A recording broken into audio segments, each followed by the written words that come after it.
There's really no debate. The Frontosa is the most popular African cichlid in the hobby. So in this episode of Tank Talk, we're going to tell you everything you need to know about this gorgeous fish.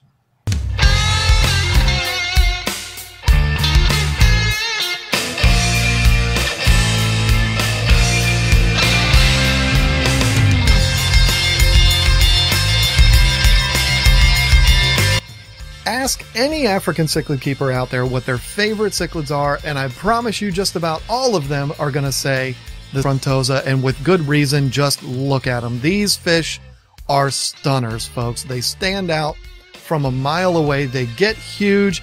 They're laid back. They're just an awesome fish to watch and to keep. They're easy to keep, and in this video, we're going to talk about the basics of the fish so that you have the knowledge. If you're going to go out there and buy one of these, you know what you're getting into. First things first, if you find these in the store, more than likely you're going to find them very small, and the main reason for it is because they grow very slow. And so for the farms to hold on to them long enough for them to get to a larger size, they would have them forever. And farms don't want to hold on to them for that long. So you're going to find them pretty small. Most of them being farm-raised fish or tank-raised fish, but you may come across wild-caught Frontosas. If you do, these fish would be from Lake Tanganyika in Africa, one of the rift lakes out there, the largest of the three main rift lakes out there.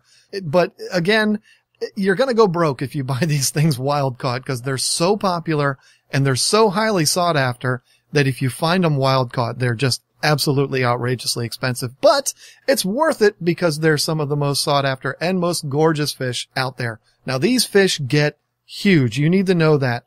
So the males can get 12 inches plus. You don't see them that big all that often, but they can. And so you want to make sure that you're going to provide them with the right environment so that they can get that big. So with that in mind, I'm going to tell you that if you don't have at least a 75-gallon aquarium, don't even bother buying one of these fish.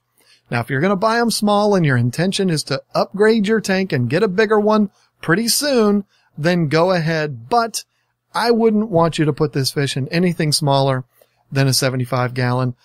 You know me. The bigger is always better. I mean, that's the rule with every kind of fish out there, unless you're keeping betas and cardinal tetras or something like that. So get a big tank. Bigger is always better. Now, when it comes to tank mates, what can you put with Frontosas? There are some hardcore traditionalists out there that would tell you that they must be kept with only other fish from Lake Tanganyika. In my experience and in my opinion, this is not true.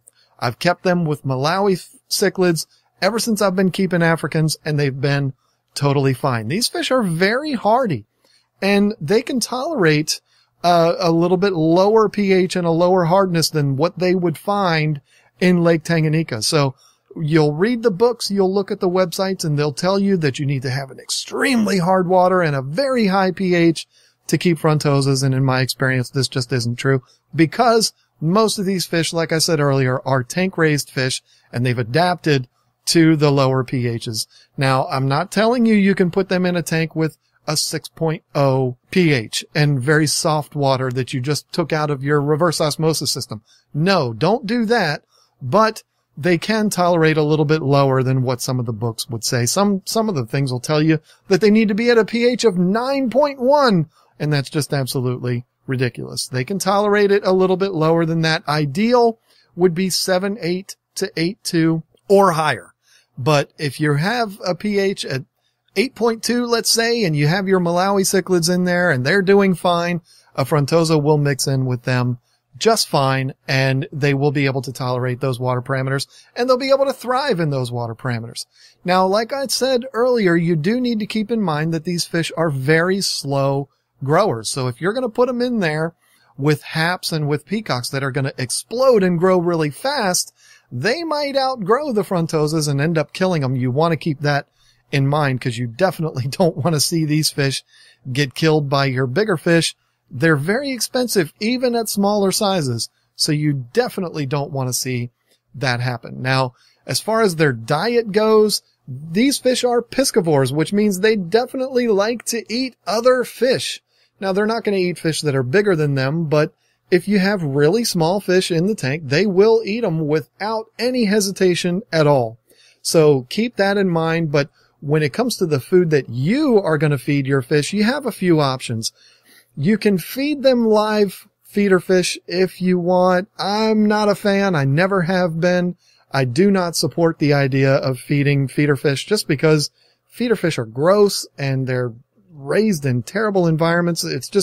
It's horrible. You don't know what you're getting into. The better option is to go to your supermarket and get some fresh fish or even frozen fish, not fish sticks, but frozen fish or fish from the meat market there in your supermarket. Tilapia is a great one that I've fed to Frontosas quite a bit. It's cheap. It's readily available, at least in my area, and they will absolutely love that. Another option is shrimp. I feed frozen shrimp to Frontosas. I've done that all the time, and they really accept it well, and they absolutely love it. But again, if that's too much for you, the best possible thing that you can do is just feed them a good cichlid pellet. It's got everything in it that they need. They'll be totally fine with that. When they're small, you can feed them cichlid flakes. When they get larger, you can move them up to a pellet. And once they're really big, you can go to a larger cichlid pellet. They'll be perfectly fine with that, and they will thrive and be perfectly healthy. Breeding Frontosas is pretty simple, but it can also be difficult, and here's what I mean. Most people that have bred African cichlids in the past are used to buying fish at 2 inches, and within 6 months they're breeding. They're up at 3.5 inches in size, and they're already breeding. This is not going to happen with Frontosas, folks. They grow very slow, and it can take them 3 to 3.5 years to reach sexual maturity. So if there's one thing that you absolutely must have if you want to breed these fish, it's patience, because they do need to get to maturity before they're going to do anything, and that can take a long time. What happens is people buy them and they haven't spawned within a year, and they're thinking, I'm doing something wrong, or these fish are sterile, or something's happening here, and that's just not it. They're just not ready yet. So buy them, grow them up, take good care of them, be patient, give them some time, and they will spawn for you. And when they do, Frontosas are mouth brooders, which means the female is going to hold the eggs in her mouth throughout the duration of her pregnancy, which in Frontosas is a little bit longer than what you're used to if you've bred Malawian fish. They can hold their eggs in their mouth for up to 5 to 6 weeks, which is double the time that you're used to. So again, patience is the key. But once you get these fish to sexual maturity and you match them up, males and females, they will start spawning for you, and they will produce many, many fry, and you will have a gold mine sitting in your tank, because these fish are so highly sought after, you'll have no problem getting rid of the fry. So to sum it all up again here for you, Frontosas get really big. Make sure you have a huge tank for them. Mix them up with other African cichlids, and they will be fine. They do like a hard water with a high pH, but it doesn't have to be as high as some of the rule books say. If you can get it above 8, you will be golden. They will be perfectly fine. They are piscivores, which means they definitely want a meaty diet, high in protein. They will eat live foods if you want to give it to them. If you'd rather do it the easy way, they will fully accept a manufactured food by some of your bigger brands out there. Get a good, high-quality food for these fish. They deserve it. You paid a lot of money for them, so don't go out there and buy the cheap cichlid pellets. Get the good stuff. They're worth it. And if you're going to breed them, you must be patient. They're going to take a while. They need to get to a certain maturity level before they're going to do it. But once they start doing it, look out. You're going to have a winning lottery ticket on your hands. So I could not recommend Frontosas more. They're one of my absolute favorites, and with good reason. They're gorgeous. You gotta love them. Thank you to everyone on this video that I showed their videos. I hope they're glad that I included their video into this. They took some good ones, and I watched a lot of videos to kind of comb through which ones are the best and picked out some of my favorites. So I hope that you all enjoy that. Thank you all so much for watching, and get out there and get you some Frontosas. Your friends will be jealous, I promise.